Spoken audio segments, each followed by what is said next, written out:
Following Rashi's redefinition of the Iver as one who is summa b'davar, blind to certain situations and circumstances that could have a detrimental impact upon his or her well-being, and for which Rashi articulates as lo titein eitzah she'eina hogenet lo, one should not give advice that is inappropriate for that person and for which he or she may sustain a loss. Rashi provides us with an example.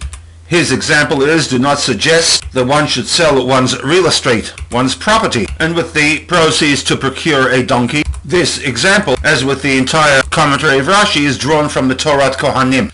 There are three problems that the Rebbe raises with this commentary of Rashi. If, for whatever the reason, there is some basis for reinterpreting the Iver as summa b'davar, which incorporates the giving of inappropriate advice, that in itself is relatively self-evident, and hence there would be no need for an example to illustrate what is meant with this inappropriate advice. Furthermore, if for whatever the reason there is a need for an example, why does Rashi need to present a rather complex situation of one who has an ulterior motive, one who wishes to gain possession of a piece of property and talks the owner of the property into selling that property, convincing him or her that the chamor, the donkey that would be purchased from the proceeds, would in some way be a just equivalent for the property that was sold?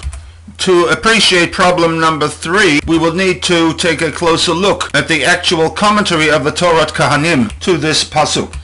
Firstly, the TORAT KOHANIM redefines the Iver as summa b'davar and then proceeds to present a series of situations that could be read into the prohibition of lifnei Iver lo titein michshol. The first situation involves deception and misrepresentation, followed by 3 examples of inappropriate advice that would meet the test of lifnei Iver. The deception and misrepresentation involves a shidduch. The background to that situation is that a Kohen, even in the post-Churban period, is limited in his choice of marriage partners. Specifically, he may not enter into marriage with a divorcee, a grusha. The TORAT KOHANIM caution one not to misrepresent a prospective marriage partner as one whom the Kohen would be permitted to marry. In the words of the TORAT KOHANIM, al tomar law, one is prohibited from informing the Kohen that keshera, that the shidduch is unencumbered, there is no impediment to the marriage, when in fact, v'hi eina ela psula, within the standard of halachic Judaism, the girl would be technically prohibited from entering into a marriage arrangement with this Kohen. In other words, there is a misrepresentation regarding the status of a particular individual, and by extension would apply to all situations involving the misrepresentation of critical information. The second set of situations involves advice, and for which the TORAT KOHANIM provides 3 examples. Example number 1, a person intending to leave on a journey from one city to another, and in a pre-credit card electronic transfer world would usually travel with large sums of money.